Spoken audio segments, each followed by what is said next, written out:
Hello and welcome. Thank you for joining me for another recap of the Real Housewives of Beverly Hills. We are on season 10, episode 12, Roman Rumors. All right, as the characters are going to be intermittently driving me insane tonight, I have brought along a small prop which may be used from time to time when I need to read the ladies for filth, and this is done in a loving tribute to the god who is Brandi Rainbow. Anyway, we'll get back to these later. Okay, if you have not already subscribed to my channel, you have no idea how much it would mean to me if you would. Every person who subscribes, I will personally send you a message.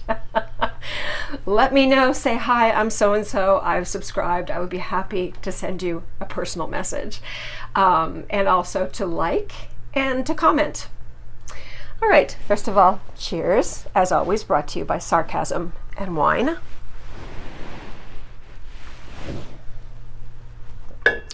Okay. We need to start right in on the Witches of Eastwick, which would be Kyle, Lisa Rinna, and Teddy.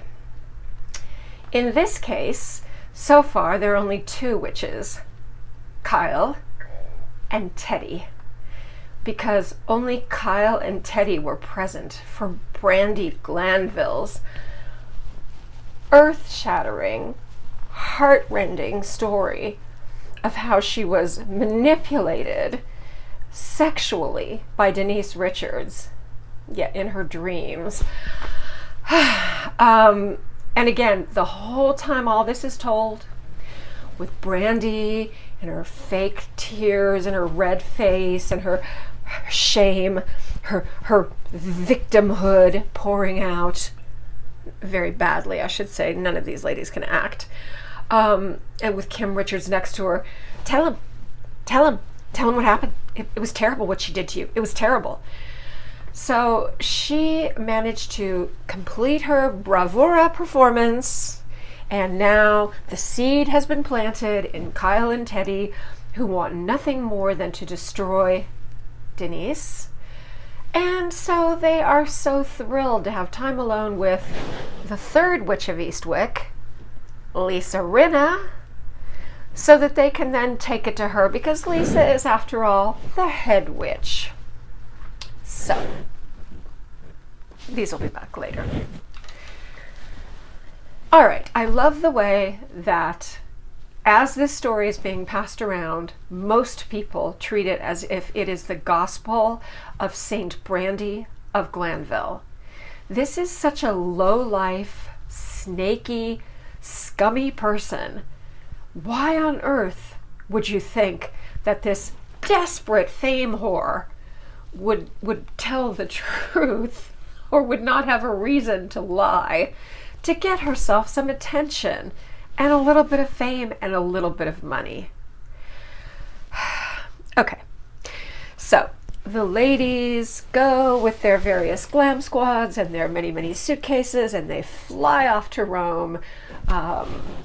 Garcelle and Denise are a little bit behind, and Sutton is considerably behind because she thinks she has lost her passport, so she has to pull a few strings to get a fast last-minute passport, which you can actually do. You don't have to be famous to get an emergency passport. But anyway, especially when you live near a big city, I should say, so she didn't have to wait for it to be mailed to her. She could go down to there's a big passport agency downtown LA, so she was able to go there and get that. Okay, so now the first wave of ladies have arrived in beautiful Rome. So now that we've arrived in Rome, we have two separate cars of the first wave of ladies going from the airport to the hotel. In one car, we have the three Witches of Eastwick, Kyle, Teddy, and Lisa Rinna. And in the second car, we have Dorit and Erica. It's really interesting to compare the two cars, because you have the Witches of Eastwick turning in like the witches in Macbeth around their potion in their kettle, boil, boil, toil and trouble. And they're just completely obsessed with and focused on Denise and the Brandi story. And all the things that Denise has said about everyone and how toxic she is and how apparently dangerous. She's a predator. Everyone just loves that word right now. I mean, not that it isn't real and the Me Too movement isn't something really important, but this is an example of how it can also be occasionally, unfortunately, used for nonsense, which cheapens the whole thing. Is there a tiny chance that Brandi's story is true? Of course, I wasn't there. I'd be pretty shocked. But it is possible. It is possible. I just, physically, I don't see how the dynamic would work. Denise didn't have anything to hold over her like, oh, if you sleep with me, I'll give you a job. She tries to say after that Denise blackmails her and says, I won't say anything about you if you don't say anything about me. But really, would anyone care if someone came out and Denise told the world, oh, I had an affair with Brandi Glanville? Would anyone care? Is there anyone out there who doesn't think... Is there anyone out there who doesn't think Brandi Glanville hasn't had all kinds of affairs with all kinds of people? An entire rainbow of sexual partners. I'm not talking skin color, I'm talking sexuality, gender, preference, kink. I think not. All right, so as I say, the witches of Eastwick are around their kettle and they're talking about this. Oh my goodness! And Rinna's playing so dumb. Like, wait, what? I don't understand. What are you telling me? Harry Hamlin. She's acting like she doesn't. She can't comprehend. Her delicate virgin ears are just so shocked by this. Okay, cut to the other SUV, which is Dorit and Erica. And, Dorit is like, oh, I love Rome. This is my youth. Every fashion girl spends time in Rome. And Rome it's my place. It's my little corner of the world. And Erica's like, oh, it's stunning. Everything is absolutely stunning. It's fabulous to be here. Have I been in Rome? Many times. In this lifetime and past lifetimes. So they have a very different, they're turned outward to the beautiful city rather than inward on, let's smear Denise. Anyway, okay. So, I love the hotel. I love it. It's beautiful. I'm not familiar with this hotel. I'm familiar with the chain, Melia, but I do not know this hotel. It's obviously, the shell looks like a historic building. Then they kind of modernized the entire inside. It looks like it's on maybe the Palatine Hill, one of the hills past the Vatican. It looks amazing. Oh my God, I love the rooms with the angels painted behind them and the terraces, and especially Lisa's room because it's her trip, quote unquote, even though Bravo pays for everything. So that was nice. That was a nice little moment of just, remember what it was like to travel. remember that life. Not that I typically stay in suites like Lisa Rinna's, but I do try to stay in, in interesting hotels, historic hotels. Okay. And I do love a terrace or a balcony. That's a plus. Okay. Now, Dorit has brought her entire wardrobe. No, actually no, because we know how big her closet actually is, but I tried to count the number of cases and I couldn't because I couldn't get the angle of the whole room, but I'm thinking like 10 suitcases. And even she admitted I brought more than I needed, which takes a lot for her to admit. But let me tell you something. I'm going to give you a little preview here and tell you that Dorit is going to look fantastic on this trip. Her looks are so on point. I'm really starting to love her sense of style. I know she has a team. Of course she has her glam squad. But you know what? She also has an eye. She can say yes or no. I have a feeling that Dorit actually takes a much more active hand in her looks, in her styling, than Erica. Both of them have fantastic glam squads, fantastic teams. Both of them come up with incredible looks.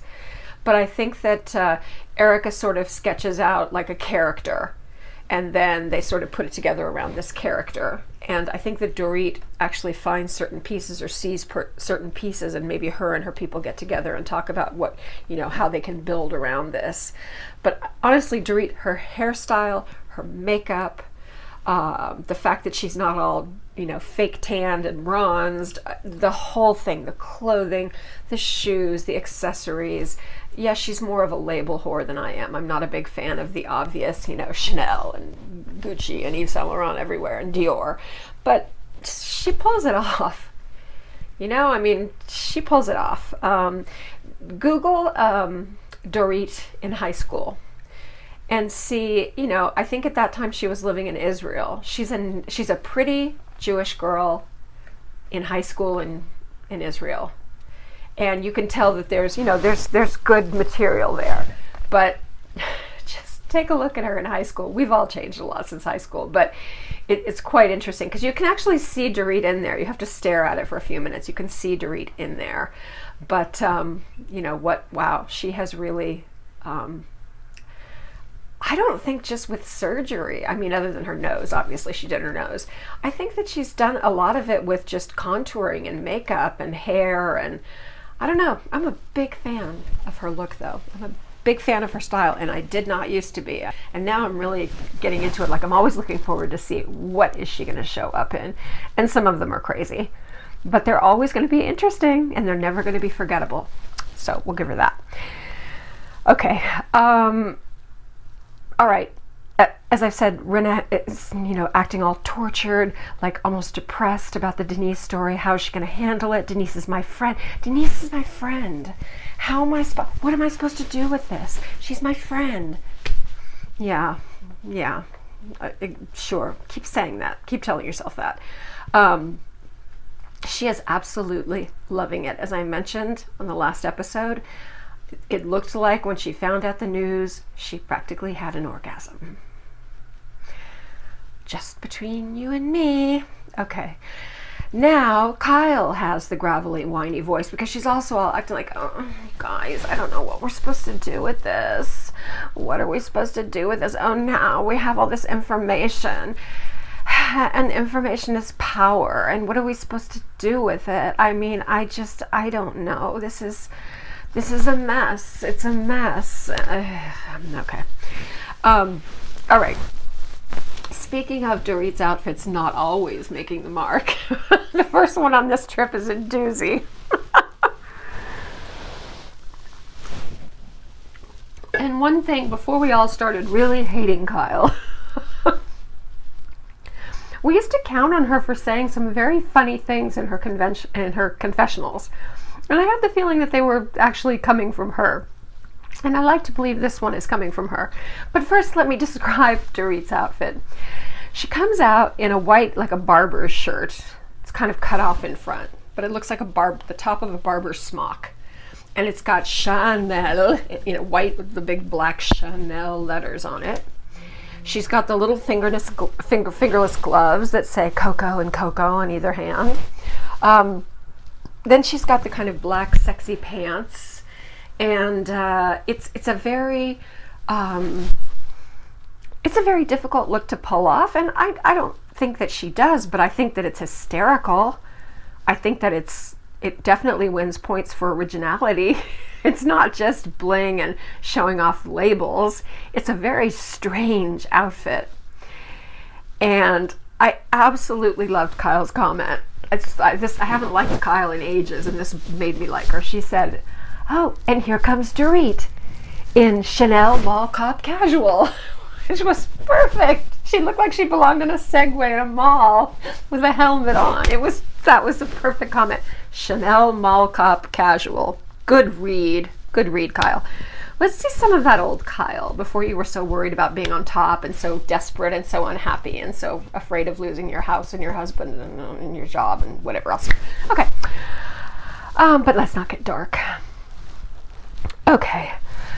All right. So now we are off to kind of drinks and light bites, it looks like, not really a full dinner. And they go to this lovely place. It looks like kind of a clubby restaurant slash bar.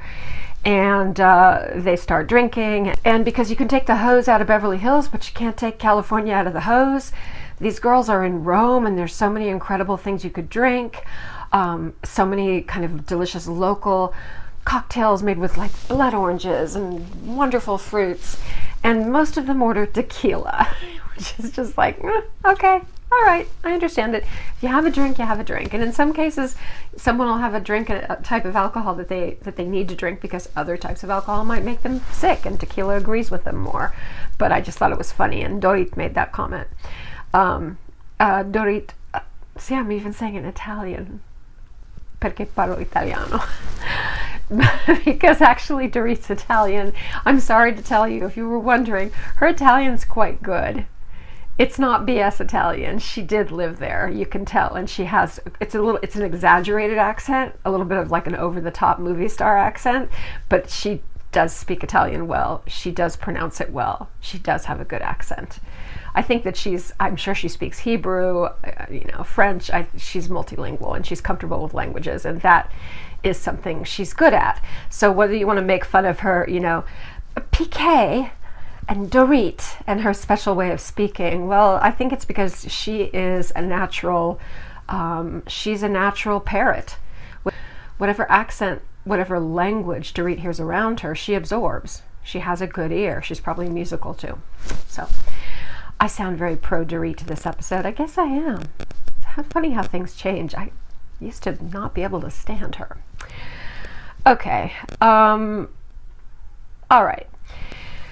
Now, this is basically going to turn into an assassination, a hit on Denise. But before we get to that, again, this restaurant's absolutely beautiful. I want to be there right now, having something with blood orange juice in it, and a little bit of bitter, and some good gin, some nice cheese, some beautiful bread, some grissini. I want to be there now, but I'm not. I'm in Miami. And there's a hurricane coming, maybe. Hopefully not. Okay. Anyway, it's funny because at this dinner, the one who turns it out and possibly looks the cutest at this will never happen again, Teddy. She's got this cute sweater dress on and these high top boots, over the knee boots. She looks adorable. It's a great outfit for a pregnant girl, for a fit pregnant girl.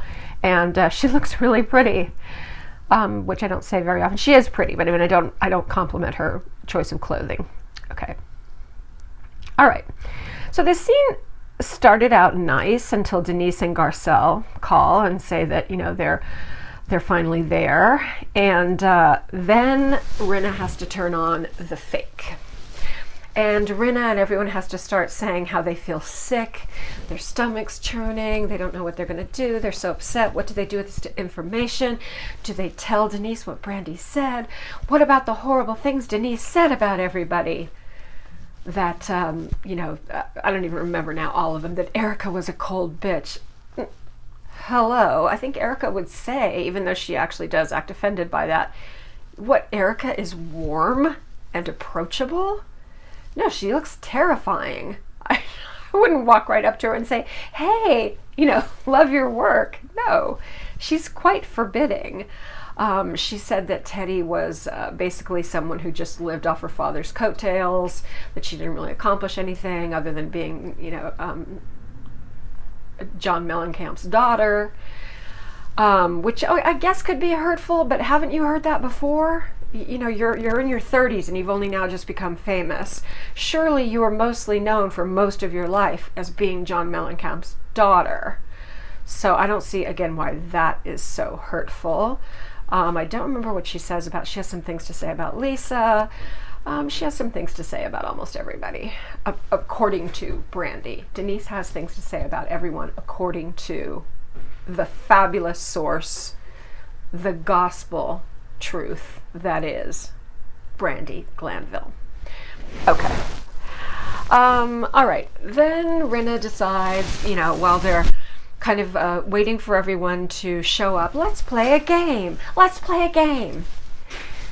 I know, let's play a game. And this game is somehow going to end up in floods of tears and 2 or 3 fights that are going to go on for 3 episodes. Every time a game is proposed around a table with these ladies, it never turns out right. It reminds me of when we were like junior high age and we used to have slumber parties, and someone would always have the brilliant idea that we should play a game. This is a nice game. Great. Turn to the person next to you and say what their ugliest feature is. Or who do you think is the prettiest in the group and who do you think is the ugliest in the group, which is so nice and so healthy when you're 12 years old. But we did it because we were horrible and we were 12. Our hormones were starting to go crazy, I guess. I don't know. Okay. Now, the only one that really comes out is that Kyle had sex when she was a teenager and that her mom decided to call a family meeting, which is, like where everyone gathered, the whole family gathered to talk about Kyle having sex, which is weird. I mean, why wouldn't you just talk to your daughter about it? Make sure she's on birth control, or if you're super Catholic, go shunt her to the priest or whatever you did back in those days. Yeah, I won't share the rumor I heard about how old she was during this, but she was pretty young. Allegedly. So there was a reason the mother was quite concerned, and Kim was the one that caught her. And Kim was like, I'm telling Mom, and turned her in. They've always had a troubled relationship. Okay, so Garcelle and Denise arrive in the middle of this lovely game and fortunately bring it to a halt before it ends in, like I said, floods of tears and fights that will last several episodes. Teddy's energy is so shitty. She's just sitting there like, I'm not exaggerating. It's like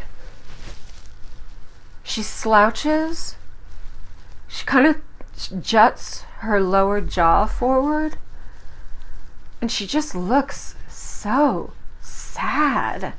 She's a pretty girl, stick those boobs up and throw those shoulders back and smile once in a while. She's just so dark and negative and boring.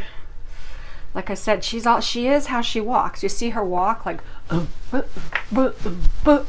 that's how she is. That's who she is. Okay. Denise shows up looking really pretty and really messy.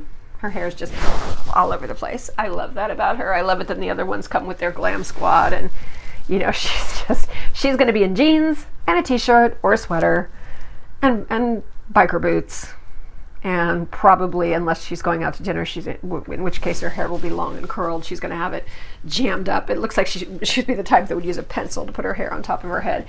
She's just very low maintenance. Doesn't wear makeup a lot of the time. And still looks better than some of the other ladies, which I know is one of the reasons why they hate her. Okay, of course Garcelle is perfect. When is Garcelle not perfect? I'm sure she'll make a huge fashion mistake at some point in time, but she looks magnificent. Okay. So Garcelle sits down and she just shares, kind of as a quick diversion, that she wants to have Thanksgiving with her new boyfriend Mike. This is not coming from me, folks, so I don't want to get any messages. I don't want to get any comments. She calls her boyfriend Chocolate Mike, and I don't know if she calls her ex-husband White Mike or just Mike, but anyway, because they're both Mike. She says she calls him Chocolate Mike, but not to his face. So she's wondering if she should include him in the Thanksgiving dinner with her boys and with ex-husband Mike.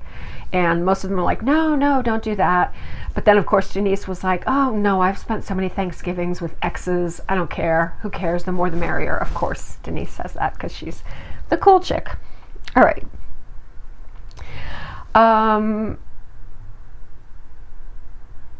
All right, the next day, they are going on an excursion out to the Piazza del Popolo, and then they're going to go to the Spanish Steps, and then finally they're going to go to, they don't call it by name on the show, but the Via dei Condotti. which is better than Rodeo Drive. There's no wasted space on Via dei Condotti. It's all, you know, it's Fendi, it's, you know, it's Gucci, it's Prada, it's one right after the other. It's the top labels, all in a row in a beautiful little street, gorgeous little street, 18th century buildings or 17th century buildings at the foot of the Spanish Steps. It doesn't matter if you don't have a penny to spend. Just walk up and down the street, window shop. It's a beautiful place. Okay. So, all right. So after they go through the Piazza del Popolo, which is one of the major squares in Rome, then they go to the Spanish Steps, and Sutton meets them at the top of the Spanish Steps and regales them with her adventure of her missed passport and having to get another one and how everything worked out.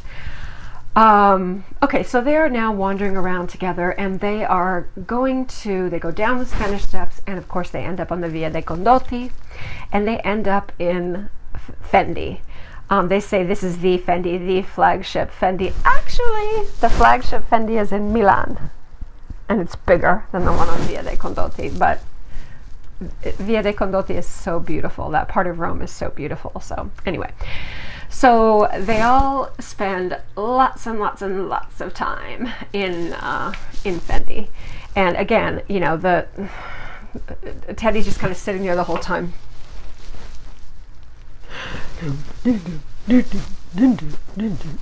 Just do something, please do something. Maybe it's because she probably doesn't drink coffee because she's really healthy. People should slip something into her orange juice or her wheatgrass or whatever. I don't know, something organic, I guess. Whatever, she needs a stimulant badly. Okay, now after this day of shopping where we all get to be jealous of, you know, the ladies spending money on various beautiful items, my favorite was the sparkly silver purse I think Sutton bought. It was a baguette, Fendi baguette. It was beautiful. I would have gone for that. Okay, now everyone's getting ready for dinner. This is going to be a very special big dinner. Everyone's kind of gotten over their jet lag. So now we're really bringing out the glam squads. Now we're really, really, really going to pull it all together and make a major look. Everyone's going to have their look. Okay. So what do we have? Dorit is doing Versace. She's doing the whole Versace kaftan, and she's doing it very well. Again, stunning. I think she has such a beautiful face. Dorit. I don't know. It doesn't, like I said, I don't care. I don't care if it's real or if it's fake. I mean, a sculpture made by a great artist is, in a sense, artificial. It's man-made. Who cares? It's beautiful. She's beautiful. Her face has been beautifully sculpted, I think. And I just love her hair. She's been doing lots of like high ponies and cute little kind of Barbie looks. Oh my God, I forgot to mention her little Formula One kind of race car team member look that she was wearing when they were sightseeing and going to the Fendi store. Oh my God, that was adorable. It was black, kind of black patent leather with yellow stripes, and then she had this cute, like Skipper, Barbie's little sister, hair with the high pony with the little swept over thing on the side. Oh, she was perfection. I thought she looked so beautiful. Okay, don't worry, she'll annoy me again. I won't be this nice to her all the time. There'll come a time where she will drive me crazy again, especially when she's with Piqué. She tends to drive me crazy when she's home. Also, I don't think she's going to win any Mothers of the Year award, but who am I to judge? Okay. All right, so Dorit for dinner is doing the Versace kaftan, the leopard look. Garcelle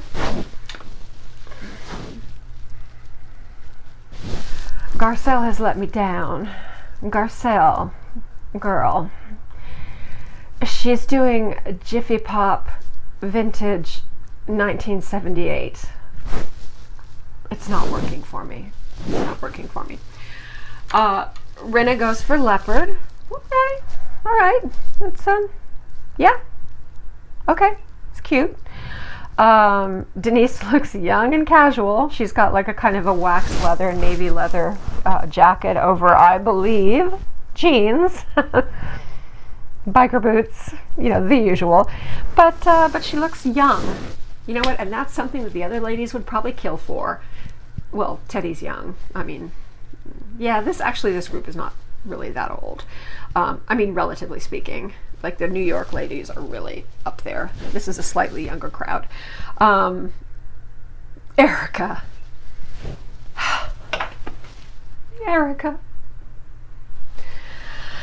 Erica, like I said, when she gets it, she gets it. And they came up with a character for her, and the character was a mafia widow going to the mafia boss's funeral.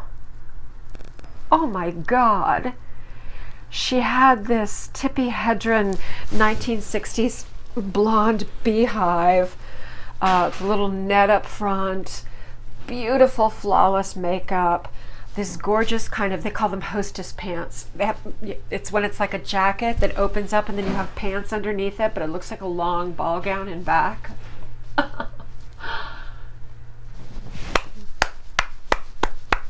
Slow clap for you, Erica.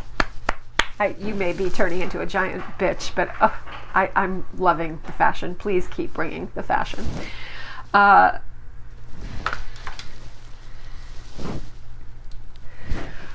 has obviously rifled through her Kyle and Shahida collection that she had absolutely nothing to do with, and she's pulled out yet another sparkly tuxedo jacket with really pointy shoulders that no one wants. No one wants these clothes.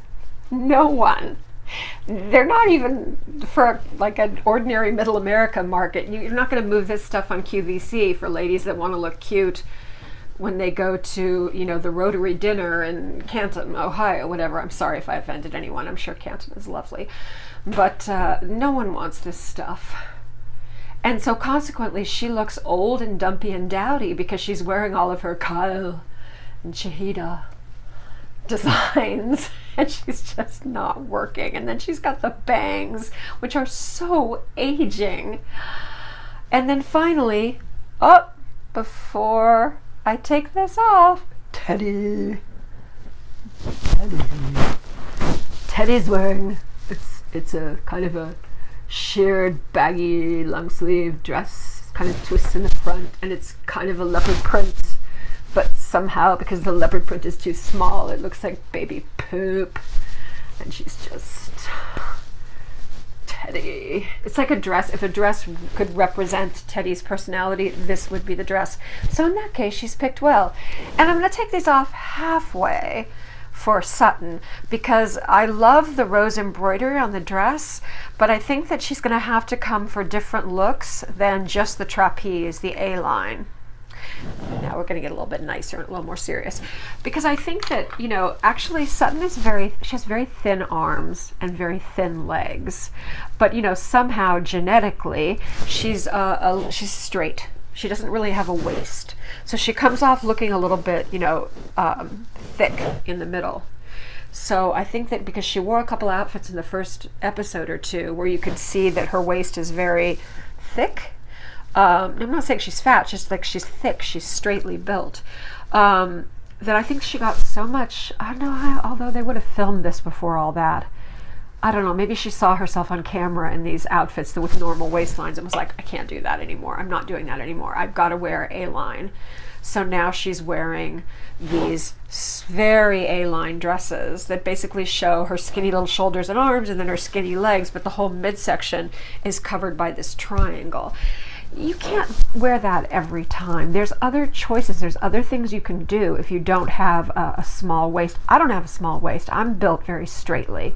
I mean, I'm curvy up top and below, but I've never had like that kind of waist that really goes in. I'm very straight. So I have to look for things that you can create more of a, not a mirage, but more of an illusion of having a little more waist by adding a little more to the shoulders, adding a little more to the hips. There's a few little tricks you can do. I I don't just wear A-line. I mean, I do have some A-line, but actually not that much, surprisingly enough. I go for things that are kind of straighter rather than super, super fitted. And at my age, I'm not going to be wearing spandex dresses that are like, you know, definitely not. Nobody wants to see that. Except my husband. Bless him. All right, so now we've read everyone. We're finished with our outfits. I sound like I have a crush on Dorit, but she orders my favorite pasta, cacio e pepe, which is just aged Parmesan cheese and a little garlic and olive oil and cracked black pepper, and usually like spaghetti. And I was like, oh, that's my favorite. That's what I always order. I love that. They're teasing her about the fact that, oh, the waiters speak English. Why are you speaking to them in Italian? Shut up. French is my second language, and when I'm somewhere where someone speaks French, I'm speaking French to them. And if I'm somewhere where someone speaks Spanish, I'm speaking Spanish to them. Shut up. Just because they speak English, I don't care. I don't care. It's polite. Plus, you know what? You work really hard. You work for years and years and years to master a language. Why should you hide? So don't be jelly. And by the way, Kyle speaks pretty good Spanish, even though it's mostly to bark orders at her house staff. But still, I notice she uses the correct conjugations of verbs and things. So I know she's married to Mauricio, who's Mexican, but she, you know, she's got very good Spanish. I'll give her that. Okay. Now we're going around, and Sutton says that she would like to say that she is annoyed that Garcelle asked her when they had a little lunch together where she got her money, that she found that a little bit off, a little bit rude. And to her credit, Garcelle immediately said, I'm sorry, I apologize. And she didn't say, I'm sorry I made you feel that way, which is the usual housewives apology. I'm so sorry what I said upset you, like throwing it back on the other person. That's so shady. It's not a way to apologize. You simply say, wow, I'm really sorry. I'm really sorry, you know, if I said anything that was hurtful. I don't want to hurt you, and obviously I did, and I apologize for that. That's the way to apologize. Say, wow, I acknowledge I hurt you. I said something inappropriate, and I feel bad for that. Not, I'm sorry I made you feel some way because you are weak and have mental illness or something like that. That's not the way to apologize. Okay. All right. Now it's Teddy's turn to start to horribly and hideously announce all the garbage spewed from Brandi's mouth about the various people around the table, which it is her pleasure to do because she is Kyle's lapdog first, and apparently Lisa Rinna's third witch of Eastwick as well. So that she thinks that this beautiful dinner is a great time to start saying, oh, let me tell you what Denise said about all of you. So, of course, first of all, she mentions that all of this is coming from Brandi Glanville, and Denise immediately laughs and says, Brandi is your source, which, thank you, that's exactly how I feel, and I think that's how most people feel. And P.S., judging by social media, most people, this has backfired horribly on Teddy and Kyle and Lisa, who most people I think know is behind this. It's backfired horribly, and I think Denise doesn't want to be on the show anymore, probably because of all this nonsense. She doesn't need it, but I think that her popularity is probably at an all-time high. Not since Wild Things, and yes, we have confirmation that it is Starship Troopers that she was in, which was a pretty popular movie, and then she was also in one of the Pierce Brosnan James Bonds. She was Dr. Christmas something. Her first name was Christmas, and the famous line from that movie was at the end, Pierce Brosnan and Denise Richards are having sex, and he says, I thought Christmas only came once a year. Oh, those movies are so corny, but anyway, it was cute. So I think that other than, that time when she had her kind of mainstream film career, which was not for a long time, but she did have a few, fairly successful films, I think that probably she's more known and more popular now So this is backfiring. It's backfiring on the bitches, which serves them right. Okay, Denise says, I hardly talk to her. And then Bravo, who, this is how you know Bravo is in on this garbage. Andy Cohen. Mr. Cohen. How stupid do you think we are? When Denise questions why they would listen to anything from Brandi, and Denise furthermore says, I hardly even know her. We're not even really that close. I don't spend that much time with her. Under the aegis of Mr. Andy Cohen, they go back into the archives and they find, I guess it's the last BravoCon where the ladies are all sitting there, and somebody asks Denise the question, are you close with Brandi Glanville? And Denise says, as you do when you're an actress or a celebrity, you say, yeah, we're friends. Yeah, we have a nice friendship, which means we see each other for lunch once a year in Hollywood speak. In Hollywood speak, you don't say, no, I don't know her. No, I've never liked her. No. Yeah, no. It's just something you don't say. You want to be liked by thinking that you like everybody and everybody likes you. So when the question is asked, are you and so friends? You know, is Joseph Stalin and Al Roker, are they friends? Al Roker's going to say, oh yeah, Joe and I would get along great. Joseph Stalin's dead, but I'm just saying, he's going to say, oh, we get along great. Is Al Roker alive? I don't know. I might have really picked a bad example. Sorry. I don't know if he's alive or dead. I think he's alive. Anyway, so it's a Hollywood thing to do. Everyone is it's like Ramona. These are my very good girlfriends. You know, she's got a million very good girlfriends, because that raises your stock. It makes you look popular, makes you look like people adore you, and it gives an excuse for why you're famous. Of course Denise said that. And she did know Brandi for a few years and would bump into her here and there. We know that. It's not like we thought, oh, they didn't know each other at all. No, that's not what was said. Anyway, Andy, Mr. Cohen, that clearly shows that you were looking for something to corroborate Rinna, Kyle, and Teddy. So I'm wondering why you would be on their side. I guess he just wants to stir up the shitstorm to get ratings for the show. That's mostly what he cares about. Okay.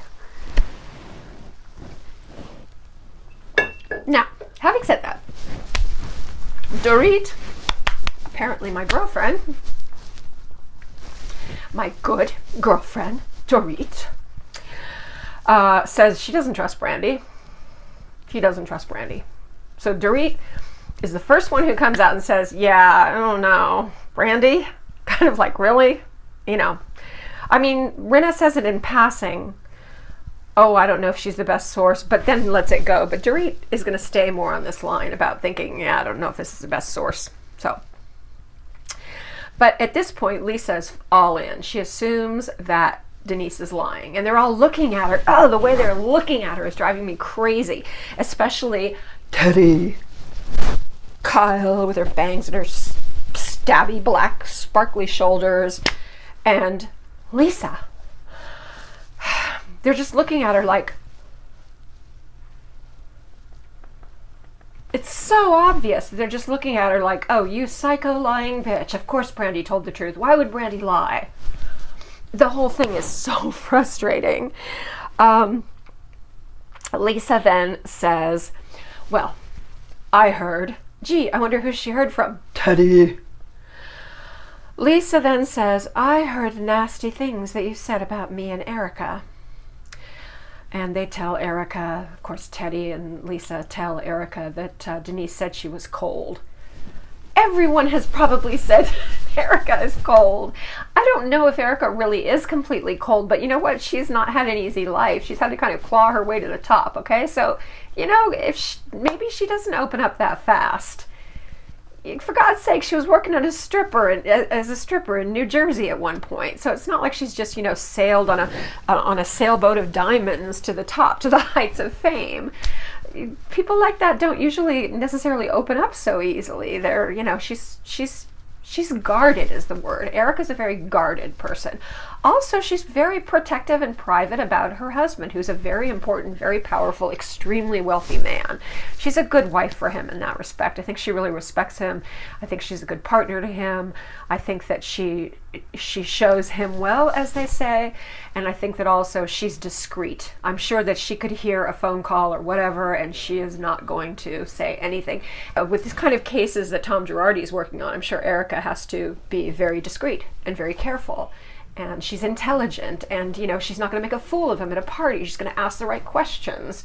So, but still, Erica looks offended. And the whole time I felt like I said in her confessional, when she has that kind of Maleficent look with the black and the fuchsia and the hair and the crazy bun on the side, that she sounds so bitchy in that confessional, which I don't exactly understand what she's going for. I don't know what she has to gain by throwing Denise under the bus. There's no planet, there's no world on which I could see Erica Girardi being jealous of Denise Richards. I don't think. Unless Tom Girardi said, wow, I'd really like to tag that Denise Richards or something like that. But Denise does not seem like his type. She should stick with Aaron. Okay. All right. So we're going to keep going through all these things, and Teddy is not going to shut up, and she's going to keep saying, no, but you don't know. You don't know how bad this stuff is. You don't know how bad this gets.